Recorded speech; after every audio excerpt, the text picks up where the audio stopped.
Here from Reverend Entertainment, we are discussing Justin Beahm tonight. Welcome to the show. Hey, yeah, thank you for having me on. I appreciate it. It's great to be here. Anytime. I'm your host, Sully, and I decided to just chat up Justin, being very familiar and having the chance to even meet his pal, Andrew Devoff. And I'm just loving what you're doing in just the world of just sci-fi and horror remasters. And, you've done publication writing and uh, even appeared on TV Guide, among many things. And you're busy recently, just making content for Ronin Flicks and Shout Factory, to name a few. Yeah, I mean, you bring up Andy. Andy's amazing. He's not only one of the sweetest human beings on the planet, Right? but one of the most talented. He's a phenomenal actor with a great story, and I maintain he has arguably the best voice in horror and film, but in horror specifically, Oh it's yeah. unforgettable hearing the Jin's voice. And Growing up, I was like, why is this man not a James Bond or a Star Trek alien? It's just Yeah, like, totally. Yeah, I mean, he's played the heavy plenty of times, like in Air Force One and things like that. But boy, does he! I think he should be in so much more than he is, and I'm always going to be shouting his praises. Andy's a really beautiful human being. totally concur. So you got a bunch of big releases planned for this November. Including Elvis Blue Hawaii and The Company of Wolves, as well as a new remaster of Carrie and Piranha from '78. How have those restorations been going for Reverend Entertainment? Yeah, I mean, it's always kind of a juggling act. I remember. Do you remember back on if you look at old TV shows like the variety shows like Johnny Carson is more my generation, but going back anyway, sometimes they'd have these guys who came out and they were plate spinners. Do you remember plate spinners? Oh yeah, and now it's yeah, you barely even see it. Maybe like at one birthday party or what, Yeah, or some small event. But yeah, it was a big deal in and variety shows. it was always amazing to me because these guys would they start the plates on a stick spinning and they're running around back and forth all around this menagerie of plates trying to keep them all in, not falling, keep them spinning, so as long as they rotate they don't crash and burn on the floor. And that's kind of what I feel like most of the time, is that I have like a room full of plates spinning. Sometimes, or I'll describe it as being kind of like juggling chainsaws, but the plate thing I think is maybe a little easier to define. And it's exciting. It's definitely an adventure, and there's never a dull moment. But it is busy. It's definitely busy. These upcoming releases they're a variety of.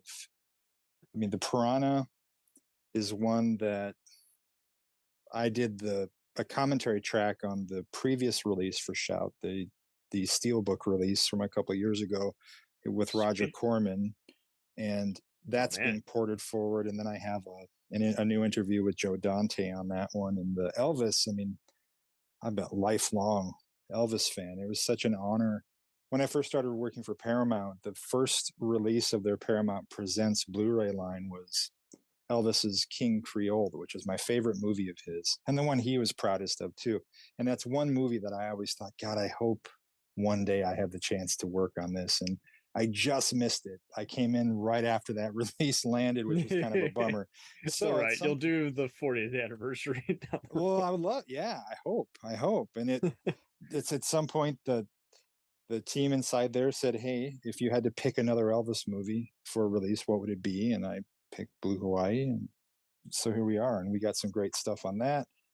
And The Company of Wolves is one that we've been kicking around at Shout Factory for years and finally came together. And some really fascinating people from around the world. I mean, this was really an international affair on that one. I have a commentary with a bunch of folks from different sides of the film's production, but I was recording people from France, from Australia, and Oh man. England, and putting them all into one track. And That's a lot. it's definitely challenging, but so much fun. And then on Carrie, we have a new track a new commentary from a wonderful and very entertaining historian on there. So we're thrilled about that. And there's a bunch, I mean, there's always another 24 or so projects that are in process behind the scenes too, but these are definitely the next ones. 1,000%. And we're fortunately at a good portion where people are having to realize, it's okay to, we have to remind them again, it's okay to have options. If you want your music, for instance, digital, you can still have an occasional vinyl copy or a CD. And same deal with, the Blu-rays. It's like they were kind of coming out pretty rapidly to where then they were discounted at gas stations, and sometimes the release just was still butchered. And you've fortunately been part of the movement where it's like, hey, we're going to, the restoration is done. We're just giving you extra content. We're making sure that it's a great interactive experience and everything. Yeah, and really, I mean, the whole gas station thing, that's always been the case. That's been the case with videotapes. I mean, you name it, there's always been a discount bin. But it's this is no different than vinyl. Vinyl has a massive market. Forever, a new album would come out and they'd hold the CD up on like late night TV, and now they hold the vinyl. So these things, they have a life for sure outside of just the mainstream. And it's like there's still trends.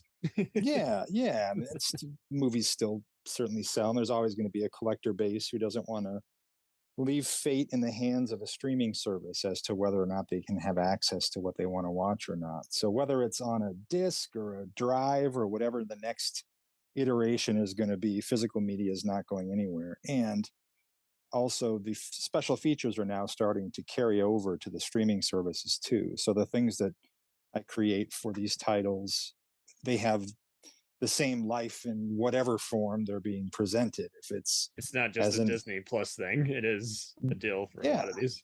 Yeah, definitely. And they're not landlocked on a disc. It's not like you can only see this if it's on a disc. Region locked. Yeah. They're growing into the realm of streaming as well. And so yeah, it's an exciting, interesting moment to be a part of this side of things. But also it's happening simultaneously where with this, I mean, it's more than a boom. It's like a gold rush in documentary content where streaming services like the History Channel, Discovery Plus, I mean, Warner has a big investment in documentary. There's a rebirthed streaming service called Screambox that's heavily invested in genre documentary stuff. So it's really an exciting moment to work in documentary when the media is evolving and the platforms are expanding. It's every day is an adventure. 1,000%. I'm sure you've been gracious of all the talents that have come together, but if you had to just put down just like one restoration that like you want to relive that one, you want to you remember it, like every detail of it, just the whole process, which one would you never give up? Particularly, I don't know. I mean, they all have the stories behind them. All are so varied, and I'm knocking on wood as I say this, I haven't had many bad experiences on any of these. Some are more involved than others, like Big Trouble in Little China ended up being a massive undertaking because I had no breaks and ended up having, I think, like 20 plus interviews on there or something that forced a second disc just for special features. Whereas like Silent Night, Deadly Night Part 2 of all movies became a real passion project for me. And I made a lot of great discoveries about the people that were involved with that film and uncovered some really wonderful history that was previously completely misunderstood around a movie that's largely misunderstood. And I championed the people who were a part of that, the making of this movie that's kind of this impossible mission they were assigned. And that one was really, really special. But then back in the beginning, Halloween 4 and 5, those are the first two that I did back when I was working for Trancas, and the first two commentaries, those are really special. They're the simplest releases I've probably ever done, but that's where it all started. And Alligator was a recent one. That was a total blast. Yeah. I mean, yeah, there's everyone has a story. every single one. And it's weird. There is a relationship with the titles because you work so closely with the material, with the film, with the people that were part of it, and the editing, and then when it's all over, you kind of bid it farewell, and it's a little melancholy to say goodbye to them at that time. And that it's kind of like a summer relationship, like you have a summer fling, and then then you leave camp and you go back home. But that doesn't mean you don't still look back at those things fondly. And all the memories are crystal clear, locked in the little case that sits on my shelf. And so many fond memories. I mean, I'm, as you can tell, dancing around a clear answer on this because it really would be impossible for me to point to just one. Okay, no, that's fine. I figured it would be a lot to just kind of just sum up if most of them have been great experiences, but yeah, I just figured I'd ask. But sure. So what was your main connection? How did you get into this industry and make a lot of contacts and then decide, out of your various filmmaking endeavors, it's like, hey, I'm your guy. I'm going to help you create, special features. Well, obviously a lifelong lover of movies and all of that, for sure. And so I grew up reading about the making of them, poring over issues of Fangoria magazine, Famous Monsters of Filmland, and stuff like that. And making movies with my friends when I was little, we would go to the local grocery store, rented VHS camcorders, and we would rent them and on the weekend, like get a gorilla suit from some other friend and then make a movie about a gorilla going to the moon or whatever it might be. And we were always playing around with that stuff. And then years later, I ended up in journalism and writing for some newspapers in Illinois, which led to some regional music magazines.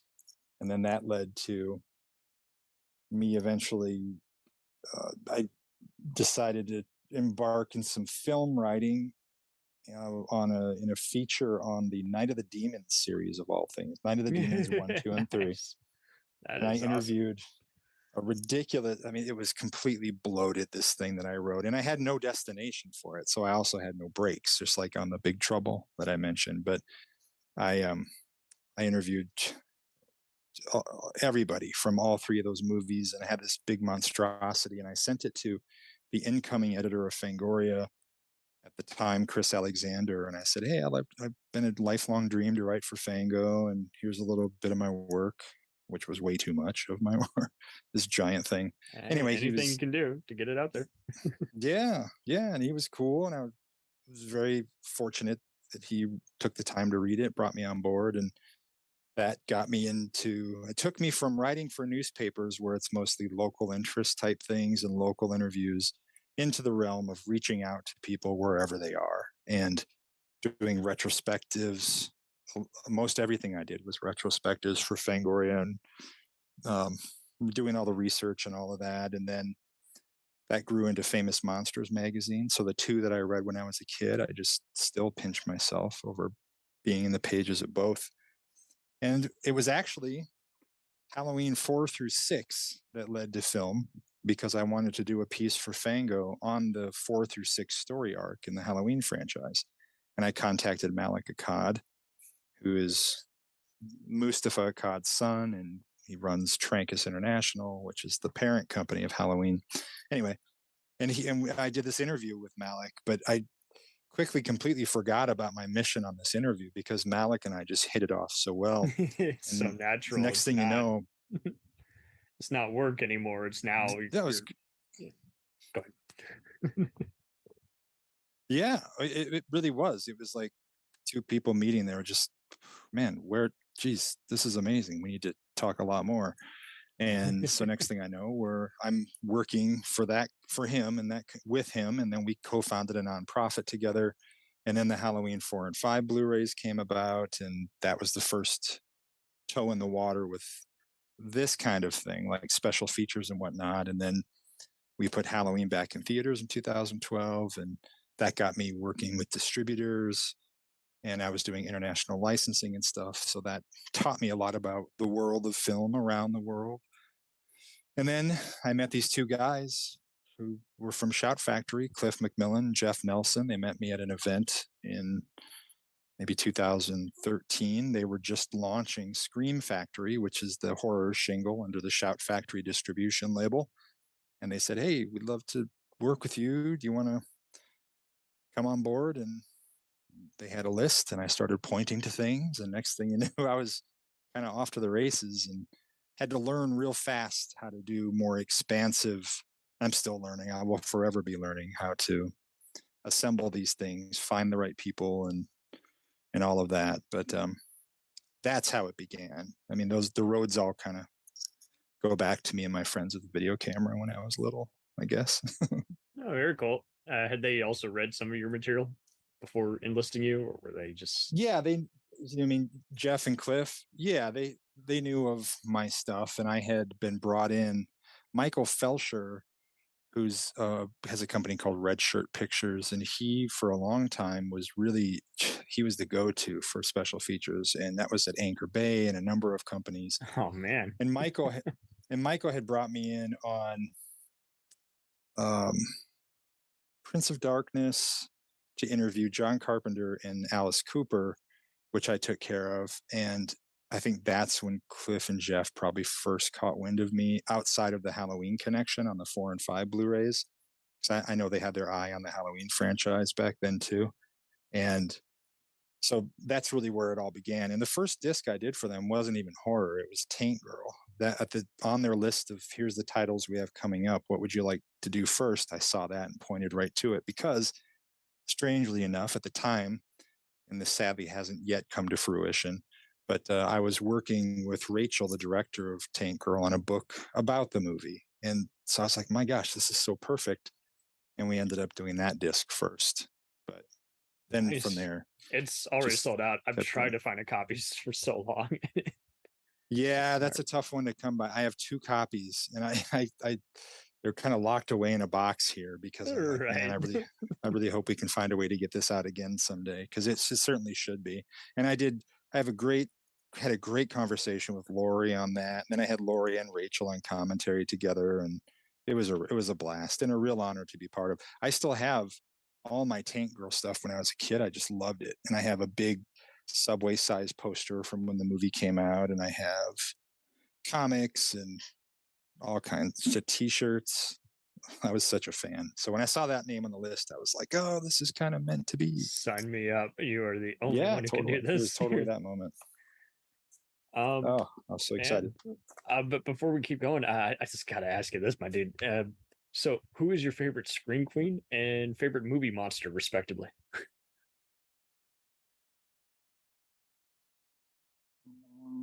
Oh, well, Fay Wray is my favorite Scream Queen. I don't know if she'd be considered that. She's in the original King Kong, Most Dangerous Game.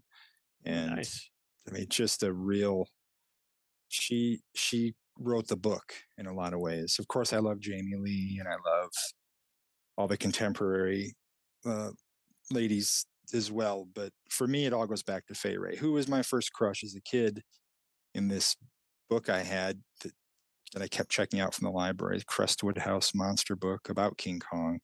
And I just thought, that is the most beautiful lady I've ever seen in my life. And it's like 5-year-old me or 6-year-old me going like, oh my gosh. So Fay Wray, and I love and collect her films. Favorite movie monster.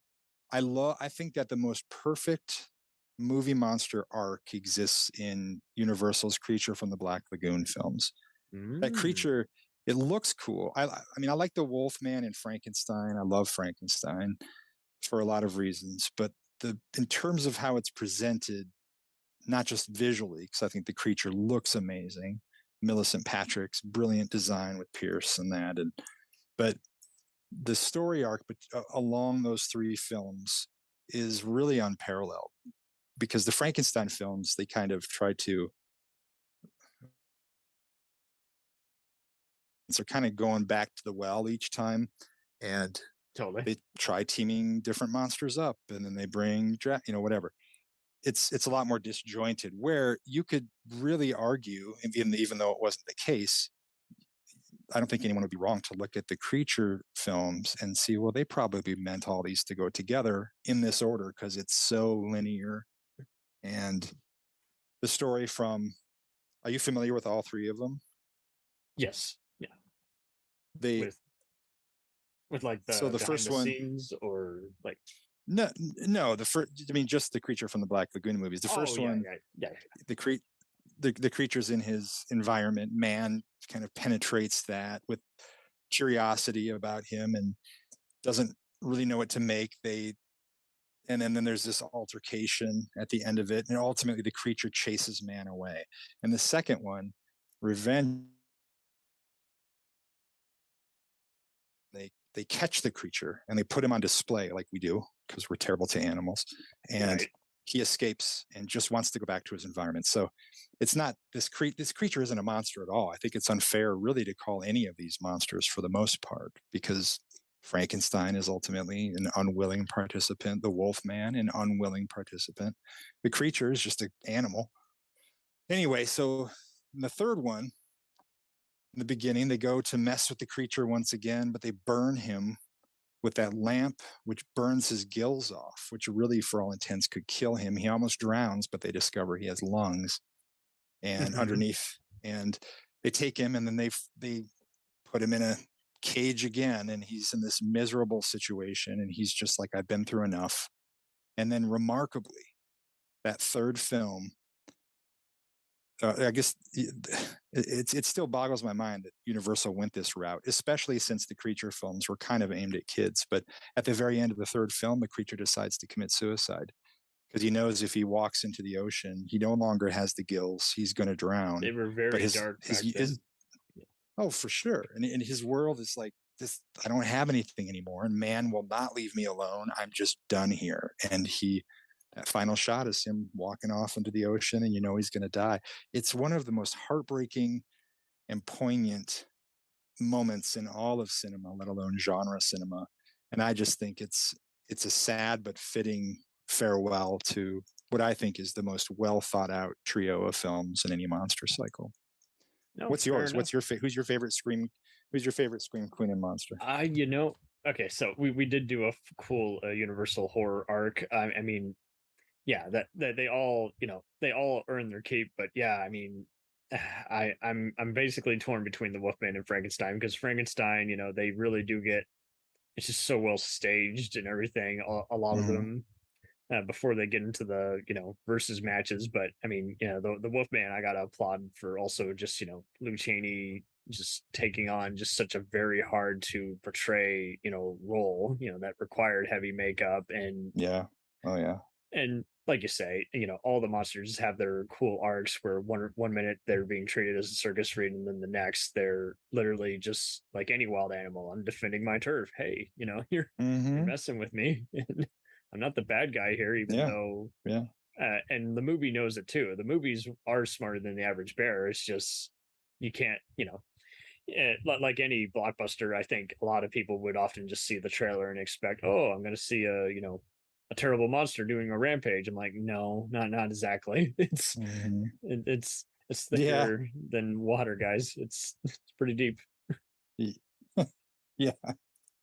But yeah, no, that was cool to hear, because it is, the Black Lagoon creature is a very tough to describe arc, because I mean, the humans in that probably make even the worst decisions.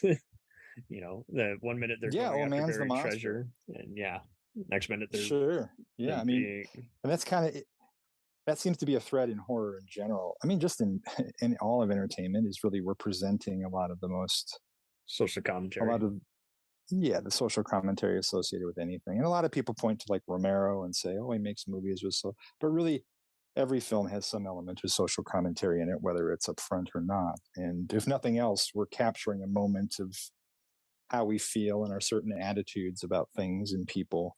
And man is always the worst monster, without a doubt. Right.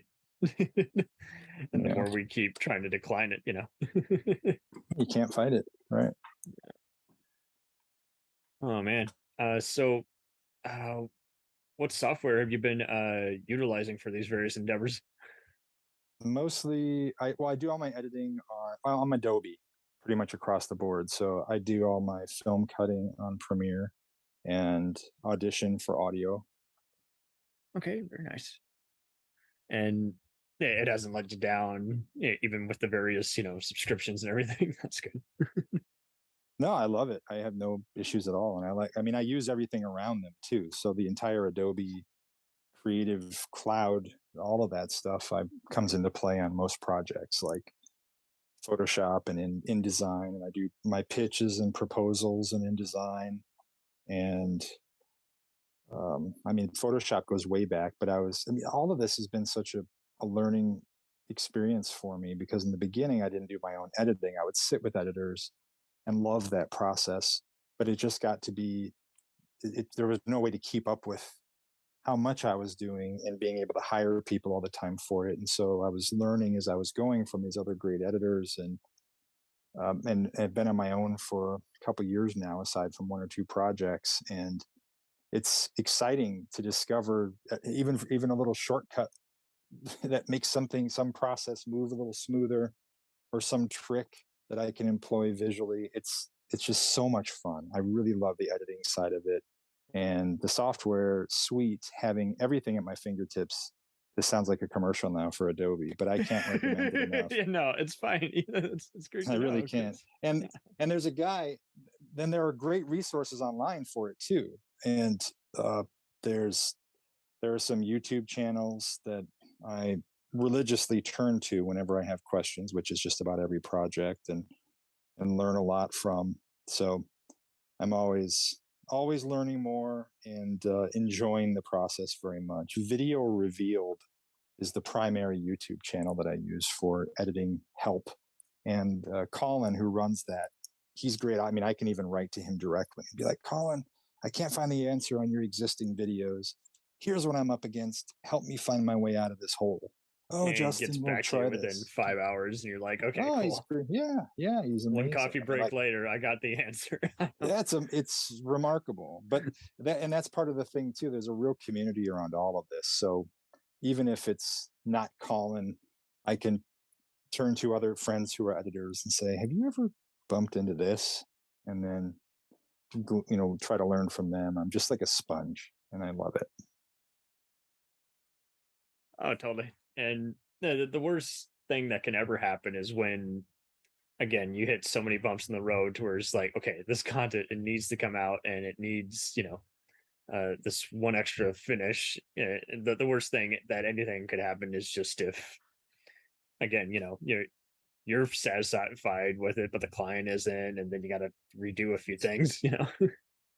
It's a process, but it's also the beauty of working in this medium, because film is 100%, not 100%. Film is collaborative by nature. The any movie, few movies are made by just one person, and I love the more the more influence, history, perspective, the better when it comes to getting people to look in on something and help. And when it comes to working with these different distributors and studios, they're all different. They all have their processes and what have you. But ultimately, I mean, it's just all about communication. And as long as that communication's open from the start, then there usually aren't too many surprises down the road that you run into in terms of like an unhappy delivery or something like that. I mean, by that point, if I'm turning something in, even if it's the first version of it, there have been plenty of discussions and lots of consideration and input, and everybody knows what's going to be showing up for the most part, usually. Very nice. Have you been trying to get into some other like podcast appearances or other just side deals, like show at a I convention or anything? I did. I mean, I don't really the convention thing. I don't really do too much of. I used to do a little more, but now I just do it. There's some friends of mine who have a show. I mean, I live in Iowa, and I'm back and forth to LA all the time, but this is my home base here in Iowa, and some friends of mine here Oh, totally. who Yeah, I got friends are in filming. Des Moines. Are you in that Yeah, area?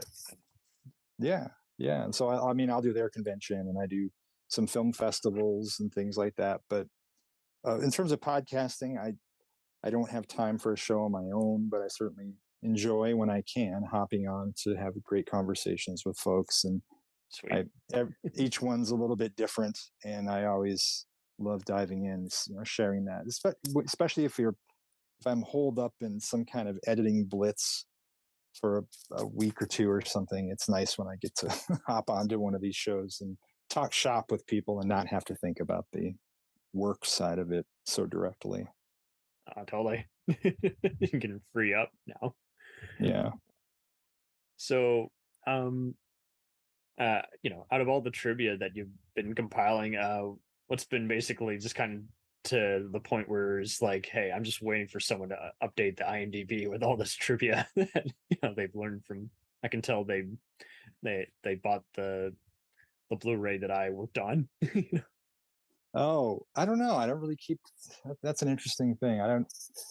I I don't read reviews, and I don't really go check up to see what kind of lifeline these things have outside of where they are too much. I did see the other day, like on the new, we being Shop Factory just released this Halloween 6, 7, and 8 4K set, and I did all the features on Resurrection on that one. And I saw an article that was like 10 things I learned from the Halloween Resurrection special features. That was kind of cool because Nice.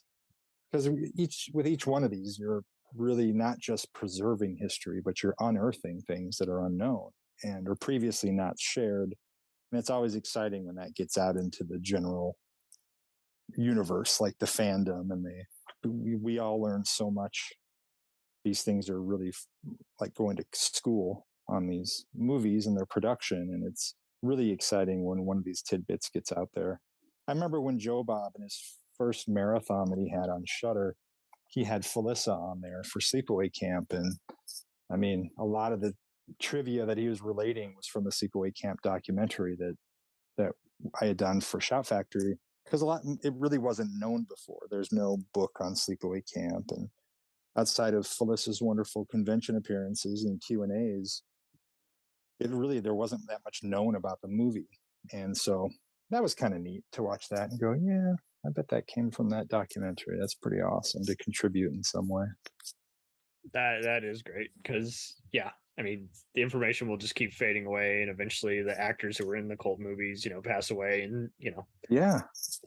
studio heads, sometimes weren't as directly involved, so their limited info sometimes is even more unhelpful. So yeah, when you can have all these guys get together and actually is like, hey, you're quoting me, and I'm honored. Oh, I'm always honored for sure. I mean, for any aspect of this, it's all of it is with the greatest honor, and I mean, just for anyone to have those conversations. But you bring up an interesting note there, that a lot of what's out there, especially older movies where there would have been a studio machine or a producer machine in motion on it, that might have clouded the waters of truth around the making of a movie. The one that comes immediately to mind, which is another real fun one that I went kind of crazy on, was King Kong 1976 for Shout Factory. And Dino De Laurentiis there was even a book written about it, which I have a paperback. It's like the making of the all-time, what's it called? It's called The Creation of Dino De Laurentiis' King Kong. And really, it's kind of propaganda from the studio and Dino on how this movie was allegedly made.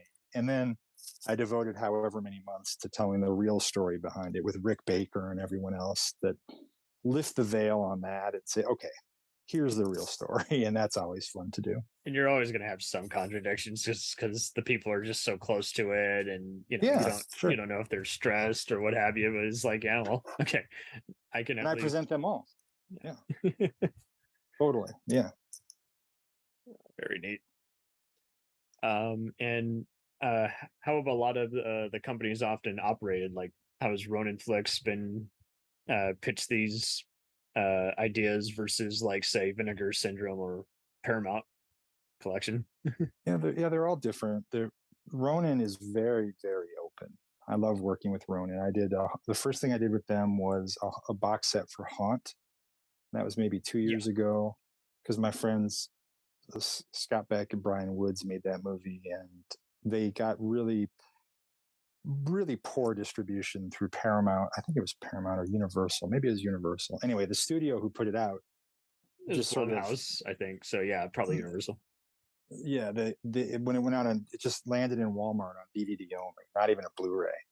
I mean, no thought put into it. They had like one commentary, I think, and so right away I started. I'm like, guys, we got to find a home for this. And the home that we found was at Ronin. Where there, I mean, Scott, Brian, and I had some pretty wild ideas about some stuff we wanted to do, and Ronin was like, "Oh yeah, let's do all of it." And so we released this insane box with, and I got Tom and Andy to give permission for the score to be on there, which is an exclusive and as a second disc, and all these home movies from Scott and Brian, and that was really awesome. So the answer to your question about Ronin is that Ronin is just like an open field, and they're totally down with whatever you're bringing in. Shout Factory is similar. They will now, with Ronin, I've taken titles to them, except for maybe 2 that I'm working on right now where they hired me for them. The other ones are like Nightmare Man, for example. Rolf Kanefsky's Nightmare Man is coming out in a week as we're recording. Right. And that's one that I took there to help find a home for it. Same with Haunt. But and that's it. Shout usually calls me up and says, we signed for this movie and this movie or whatever. And we would like you to do them. Are you on board? And I'll say, yeah, what's the budget? What's the due date, etc. But there have been like Sleepaway Camp. I took to them. Body Bags, John Carpenter's Body Bags, I took to them. And Silent Night, Deadly Nights, I also took to them. But the rest are all for hire. And then I just make a wish list on my own of who and what I'd like involved. And then I just give them updates as I go. And Shout is always very open and embrace what I'm lucky that they are open to embracing whatever I bring to the table so far without issue. Paramount, as you can imagine, is a lot more structured. They have very, there's a lot more layers to the approval process from pitch to delivery. And it's delightful though. I really felt when I got hired to start working at Paramount a couple years ago, I was certain that I was just going to feel like a number. I mean, this is Paramount. I mean, and I'm going from like Shout Factory and Ronin and whatever else to Paramount, but it couldn't be more opposite. I mean, the executives I work with there are incredible, and we're all text basis, going out to dinner and friends, and their archive team is second to none, which is something I don't have anywhere else, is an archive team, because Paramount, of course, is Paramount. Where Shout, you just have the movie essentially. And so finding materials for Shout's discs can be a challenge. I'm hunting a lot and a long time through very creative means to find things we can use on those. Where Paramount, I'm like, hey, archive team, what do you have on The Golden Child? And they're like, here's everything. And I'm great. Then I can use whatever I want from it, which is an amazing thing. It's not like an early DVD where basically, oh, I got nothing, so I'll just take the end credits score, rip it from the movie, and put it on the disc. Yeah. I mean, it's really a different. It's an incredibly wonderful relationship with them. I mean, it is with all of them, with Cliff and Jeff at Shout Factory on the Scream Factory side, and they're just such passionate fans, and I can't complain about any of these companies. Vinegar's a little different because I mostly just edit for them, although I also I've done some shooting for them too, but I have yet to do an all-in kind of A to Z concept to delivery, shooting, editing, all that for Vinegar. But what I love about the Vinegar titles, it's always something nuts. And where I'll be working on like The Deer Hunter on one hand, then I'm working on a movie about a killer lawnmower for Vinegar Syndrome, and it's just the most wonderful diversity. It's so much fun. I love working on the Vinegar stuff. So no complaints on any front, but they all do operate a little differently. No, that's cool, because you do need some material. You can't just be like the one guy running the show and then you're like, oh well, you guys gave me nothing. Yeah, that's the thing with Paramount. It's just, it really is a dream when I can talk to the archive team and have coverage for whatever I need. Where with the others, it can be a big challenge, especially on the earlier ones where I had so little to cut to outside of scenes from movies, and some of the conversations were just so vital. And I didn't want to really trim them down too much. And I'm totally guilty of letting a lot of those run on way too long in some of these earlier releases. But it's nice now with Paramount. And I've also learned how to hunt for things better that are legally acceptable to include with all of these things. So it's getting better all the time. Very nice. Do you have any tips and tricks that you recommend for other people who are like film connoisseurs, film historians, or other cult movie collectors? How do they go about doing any kind of similar projects, doing elevator pitches, utilizing their resources?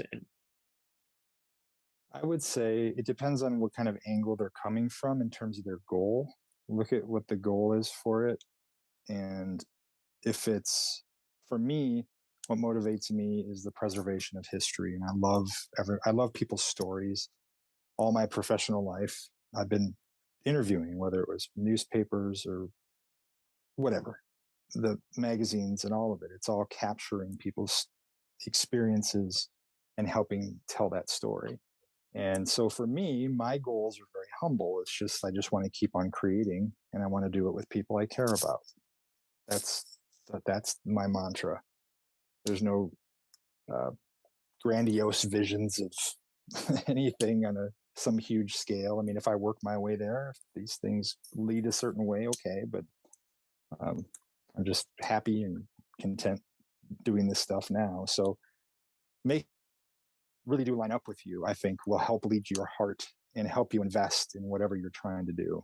For me, like I just said, this is easy to invest in. I don't feel like there's a day of work. I wish there were more hours in the day, because I wish I could work more, because I just love it so much.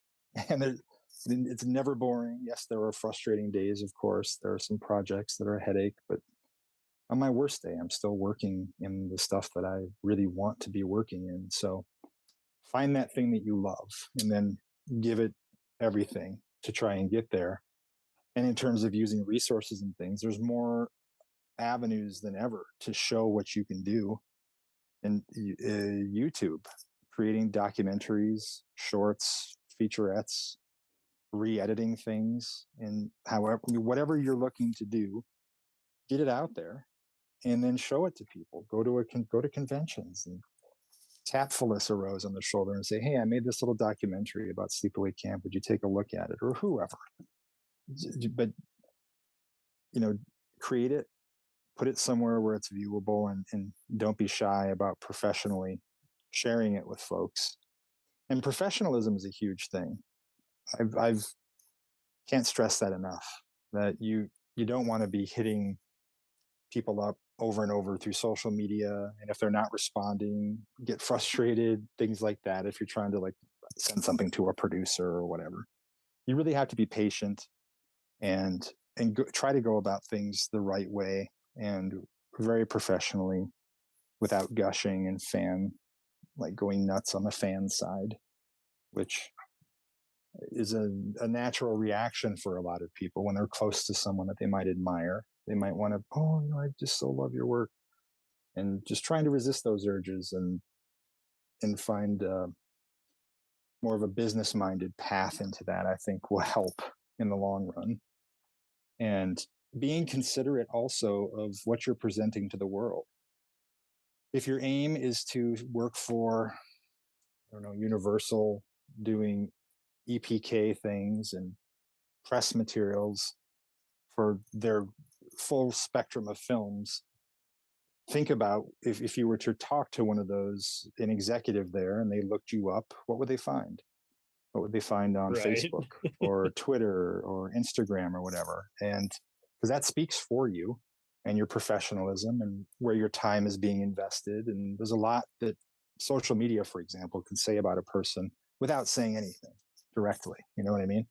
So Right. If the first it's, few things they see are random arguments you had 5 years ago, it's not a good start. yeah. Or I mean, any offense, there's just an infinite universe of things that could go wrong if it's out there, bad things. So anyway, just being considerate of all that and being professional, and then don't get hung up in the technology. I guess what I'd say loop, where you just end up in a cycle of chasing the biggest, the greatest gear. Use what you have available to you. Build your package incrementally. Pay attention to the things that are the most crucial to start with. And I'm going to point to sound directly because in a lot of independent stuff, especially, sound is the Achilles heel. Get some lav mics, but build from the core parts of a rig and then just add on over time as you can. And don't let the fact that you don't have that one LED, whatever light, don't let that dissuade you from starting to shoot, because what matters isn't the technology capturing these stories. What matters is the story. And back in our history, we're lucky that some people had the presence of mind to start writing things down when they talk with someone, preserving that history. But 90% of the world's stories are lost when someone passes away. I mean, we just don't think to capture each other's stories. And it's so easy to do so now more than ever. So use what you have and work with what you have and never stop learning and asking questions. Bingo. It's kind of the case with many colleges. Everyone just goes for the degree, but not the knowledge half the time. It's like, well, you just cheated yourself. Have all those hours, you just can't get back.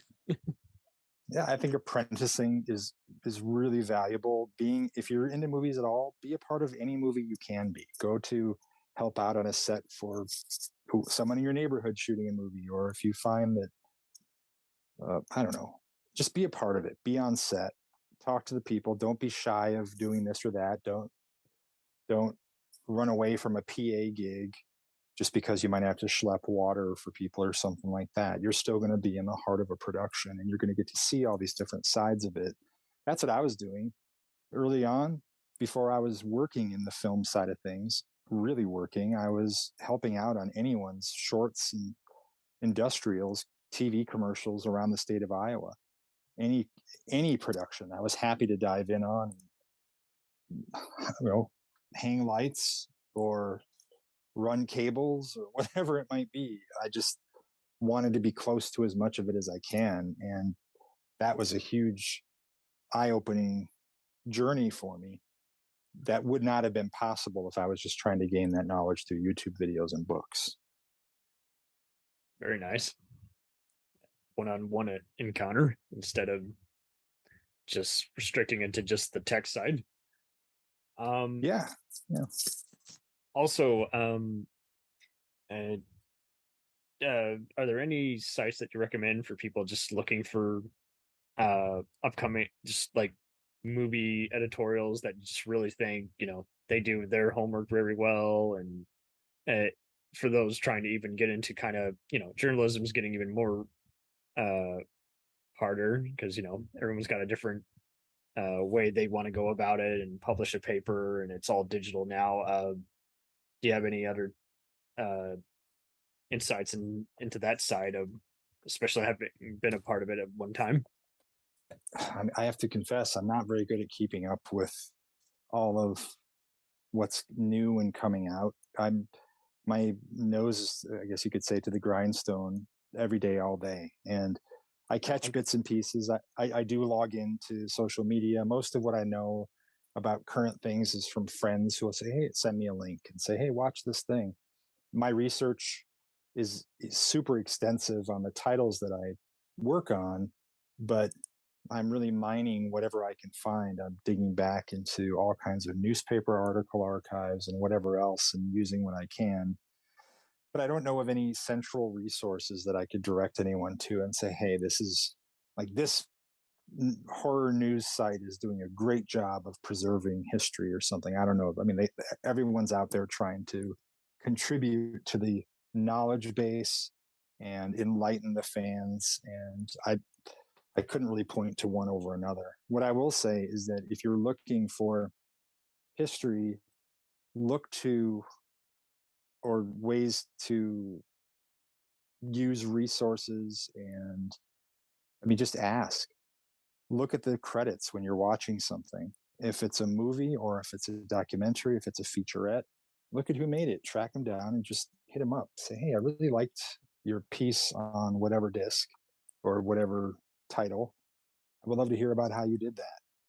And then you're getting it right from the source. And I'm really big on that in my documentaries too. I don't put a lot of historians or talking heads in these because they are all amazing and have their place out there. But for me, my style is featuring people who were there, people who can speak directly to it, unless it's an older movie where no one's alive, or if there's some kind of historian who has a special connection in some way, that makes sense. But I like the purity of the people who were there being able to tell the stories. And then from there, it's up to me to make it hopefully somewhat entertaining for people.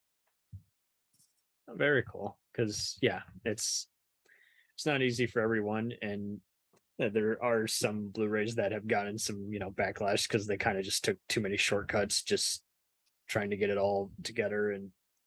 And so yeah, when it is an older movie, it does make sense if you got someone who's like, hey, I'm like the fifth cousin of this person. I know. Well, there's so many angles to take. I mean, it doesn't just need to be the leads and the producer or the leads and the director. I mean, there are a lot of departments on most all these films, and so the first AD, for example, is involved with every single step of every moment of every day for a production. That's someone who's fascinating. They saw it all. So it's just get creative with the angle that you're coming at it from. And for those of us who are in this realm creating these things, suffice it to say, if there's a title announced and the special features are announced and someone's missing, let's say like on Halloween Resurrection, as I mentioned earlier, I can point directly to that and say, of course, as soon as it was announced, everyone's like, where's Busta Rhymes? And what I can say is that for almost a year, and quite literally up to the day this stuff was due, I was trying any avenue through scores of people to try to get to Busta Rhymes, and it was just impossible to get him. But we don't stop trying. So if you're looking at a title and you're like, man, why is this? If it's completely bare bones, it's probably the company not having budget for it, for adding new stuff. But if there's special features and someone's missing, trust me, whoever was behind those features was trying. We are always trying to get as many people as we can. The work shows on a lot of your productions, and it's just also cool to just kind of anytime we've had any interview with anybody, it's like that's good enough for anything. They can still spend an extra bit of amount of information with their takeaway on it. And I would actually much rather even hear 500 people who work with Busta Rhymes talk about Busta Rhymes versus hear Busta Rhymes, because it is interesting how half the time people demand an interview with a celeb talent, and it's like, well, that even if it does happen, will they be in the right mindset? They might be ready to do it, but they've just gotten back from 5 other interviews, so next thing you know, I got to reschedule this, and well, they're kind of baked right now, or they're just not in that zone, unfortunately.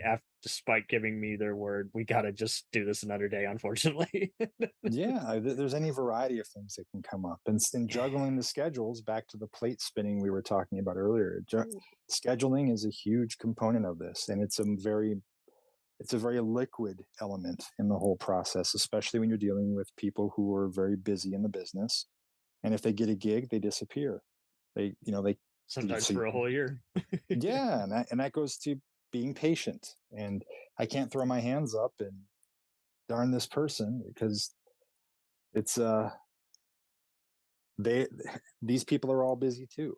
And so I have the utmost respect for them and their schedules, and certainly never stop trying and hoping that they might come on board, but it just doesn't always work out. I used to blog on one review site, and one of the admins was just such a piece of work in that he would just pretty much just tell me his unfiltered opinion of the celeb he tried to interview. And I'm just like, maybe you were coming at them too strongly, and they, Yeah. they told you Oh, to you buzz set off.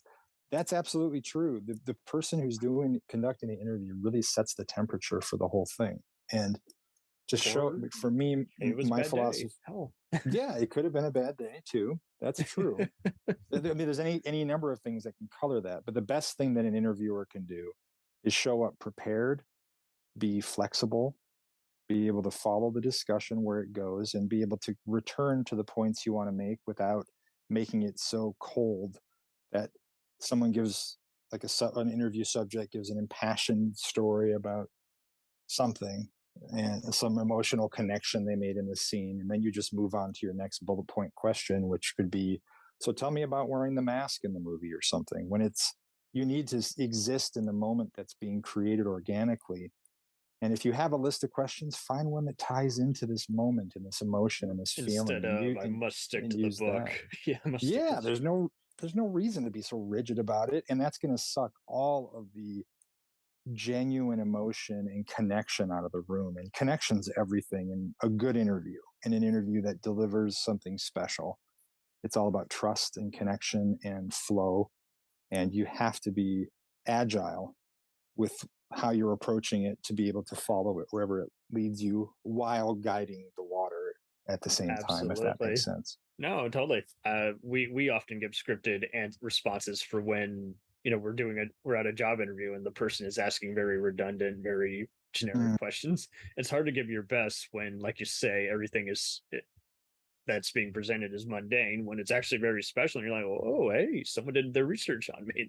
I'll, Oh you yeah. picked you picked my brain. I'll give something to you. And uh, so I guess before we go, you're just a very kind and courteous individual, and everyone who I know who's encountered you has always spoke very highly of you. Erica Wright has No. praised your efforts as well, and it's just very cool to just know how uh, you know you're, like you say, you are the uh, preservationist, and you're trying to also, like you say, create a narrative that's very concise and goes with the theme. And with all these Blu-ray companies, what they've done so well is realize, hey, there's something for everybody. You want this bad movie you saw at a drive-in? Well, we just restored it this year. We got some stories to bring along with us. We got some other just stuff for diehard collectors of this. Oh, there's this movie that's considered a classic. Well, here's someone else besides Criterion who is Yeah. doing a special screening and a special panel with more than just a Q&A, basically just a total reflecting on why everyone got into this creative process. But so, why do you think so many, like you say, kind of just, well, when they're not complaining about people's egos, they still kind of feel like some of these celebs are like larger than life? Are they really just that wowed by them that they just can't help it? They want to strip away the any portion of humanity that might actually exist in them. What do you what do you mean, like the viewer and the Oh person yeah, that they're yeah. The watching the being interviewed, viewers, or what? the minute they see a famous person on TV, they just assume, oh well, but they're just weird. They're not really human.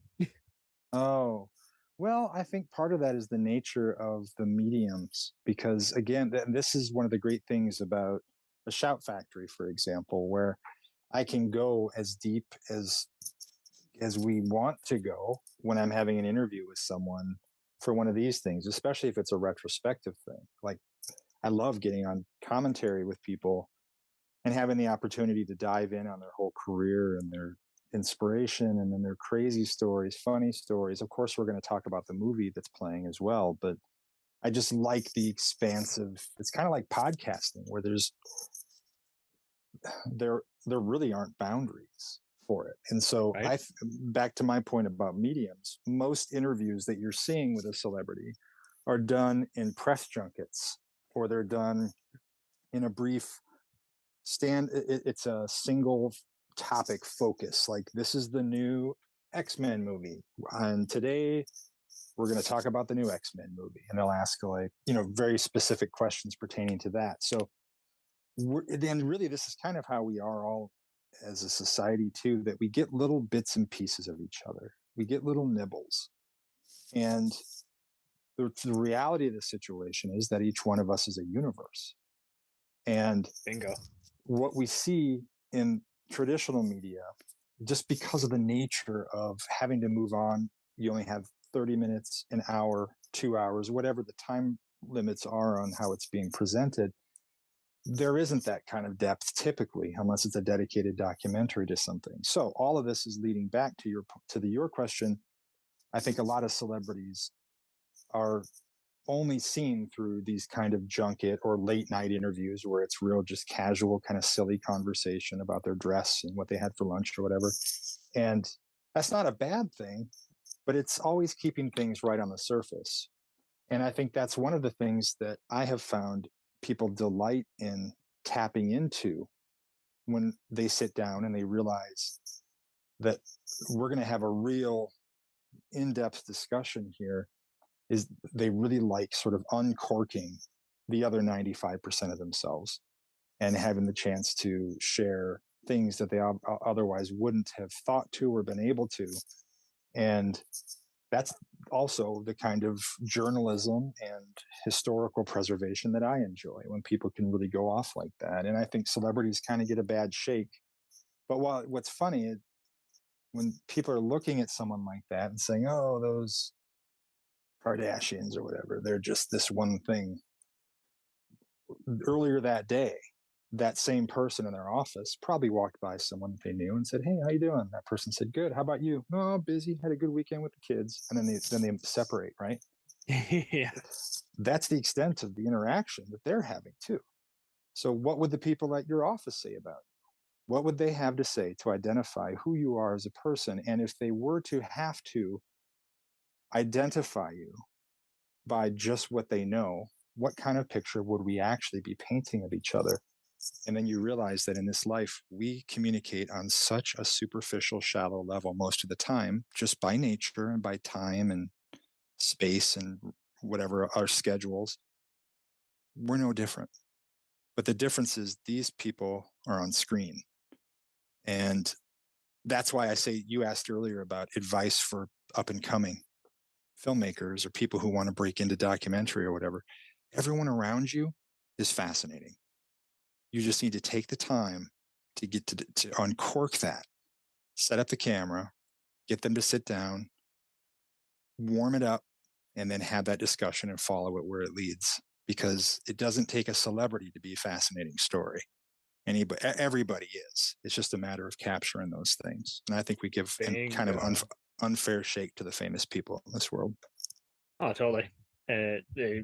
Every time we've had filmmakers on, I've just always just cut to the chase and say, how do you avoid snobbery? How do you keep going? What other things do you find to kind of inspire yourself? Because there's days where you don't want to film, even though, you have that talent, or you don't want to document something, but or you have the right idea and you're just not sure how you want to proceed to the next step. Everyone has that kind of creative endeavor too that they got to bypass, and it's hard when you got people who are also just mocking you, telling you, oh, it's not going to look as good as Sam Raimi or Christopher Nolan. It's like, well, I'm not trying to be like anything, I'm just trying to be me. I would say that if that's the chorus that you're hearing, you're surrounding yourself by the wrong people. Exactly. with the wrong people. And it's easier said than done to weed out the sort of psychic vampires among your circle of friends or family or whatever. But you being the general, whoever's listening, have the right to be happy. And you have the right to be respected. And that also includes your art, that includes your goals, and that includes how you want to be treated on a day-to-day basis as well. And if you're surrounded by people who are trying to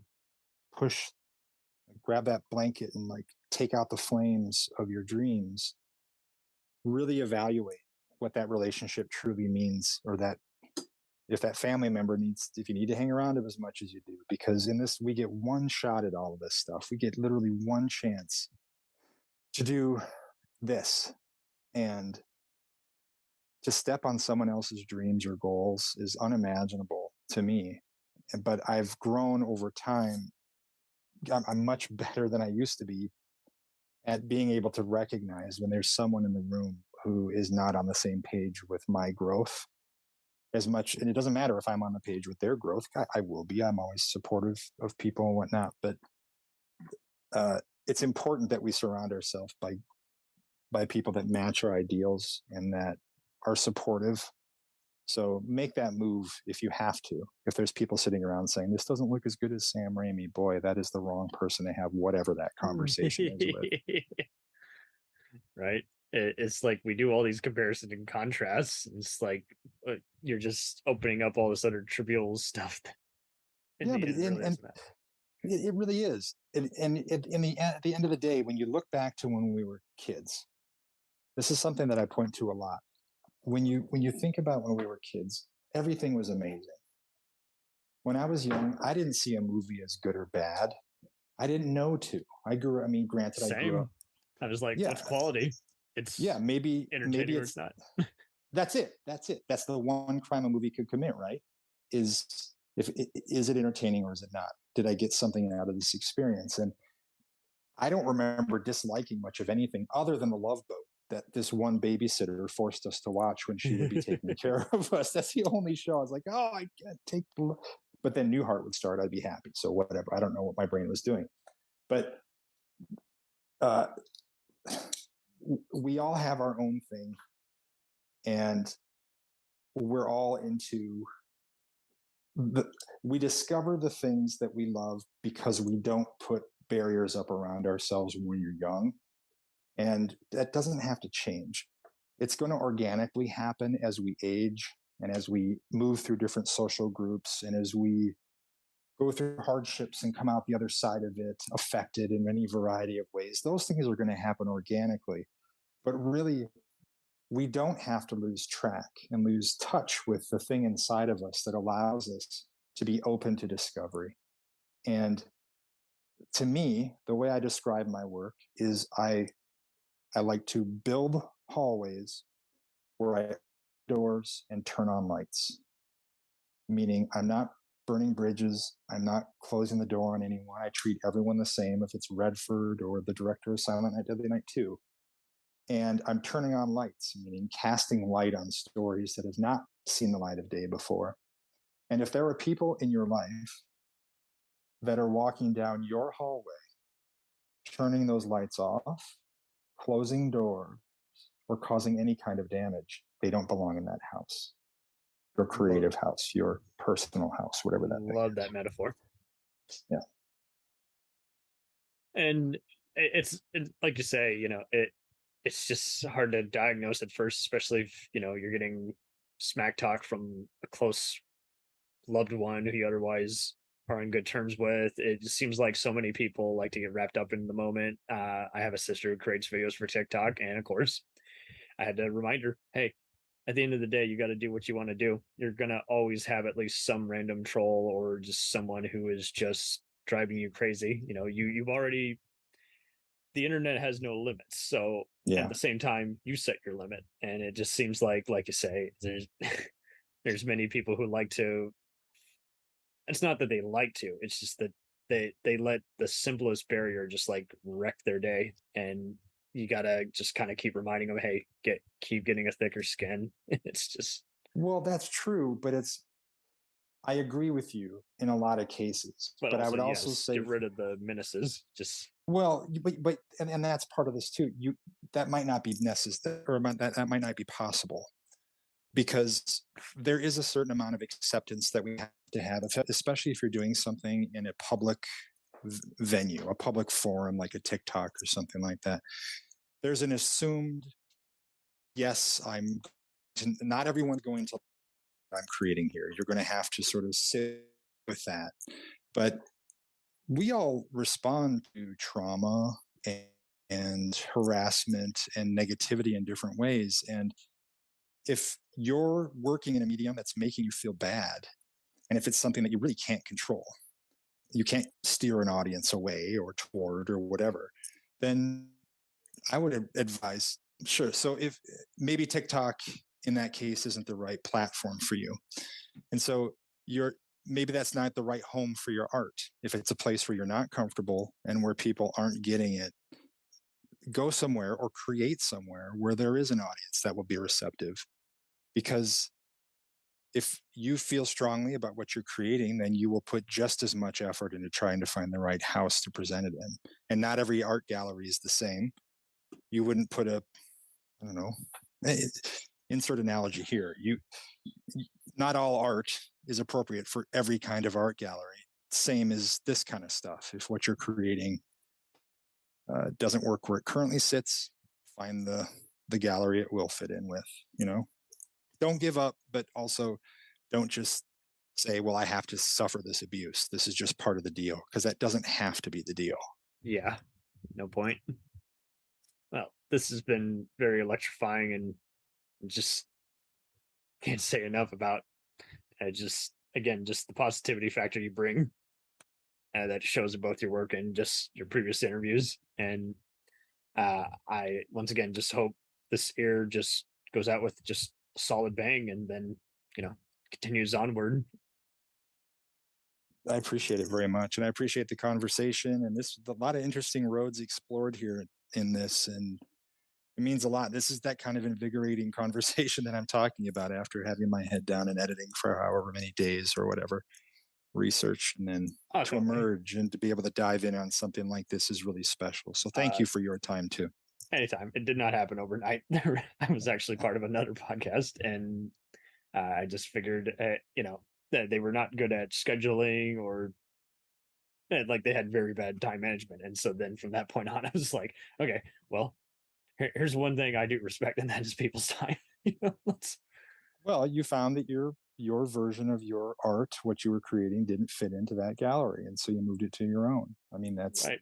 Shuffle. That's the name. That's it. Shuffle. Yeah, you got to be villainize. Don't put anyone down. Don't complain. Just, hey. Yeah, and that's part of the thing too about opening doors and not closing them. That also goes for people, and even the people who I can't speak for everybody and their needs, but I'm not going to publicly besmirch someone just because they've besmirched me. That's not. I know how that made me feel. And I don't want to do it back to them. And so what I do is I just move on. And I'm always reminded of that quote from Michelle Obama. I know it's kind of cliche at this point, but I think it's very poignant and eternally relevant. And she said, when they go low, we go high. Bingo. And that's exactly my philosophy. That's a great one. So thank you ever so much once again. And I'm going to hope that others just keep spreading your positivity. Well, thanks, man. Thanks again for the avenue. It's been a great chat. I hope to talk to you again some other time. All right. And stay spooky. Ooh. We'll return after these messages. Do you ever find yourself thinking about who would win in a fight between Goku and Superman?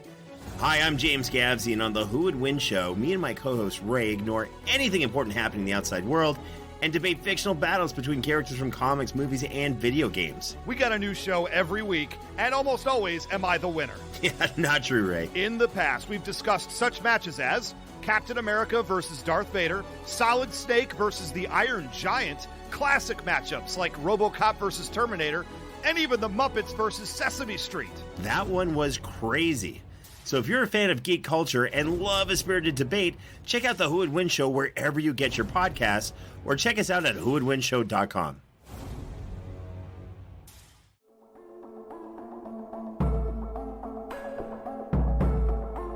We let things pile up in the DVR, we add them to our queues, we wait for the DVDs and Blu-rays.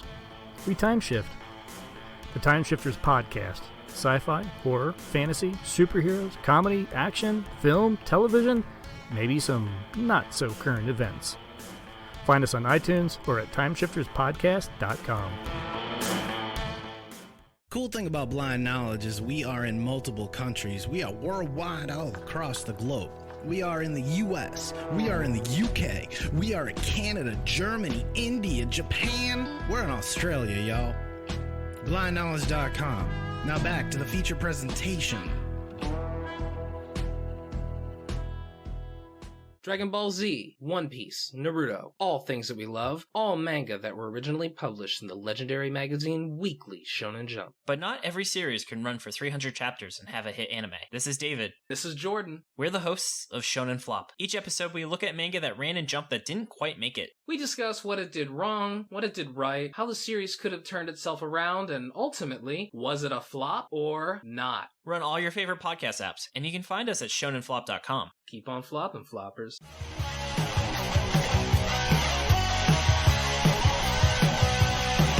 Follow us on the web on Facebook, Twitter, and Instagram. The podcast is available on Podbean, Spotify, iHeartRadio, Anchor, Apple, and anywhere else podcasts are available. Feel free to review our show and leave comments on any of those sites. Thanks a million for listening. It's a chapter.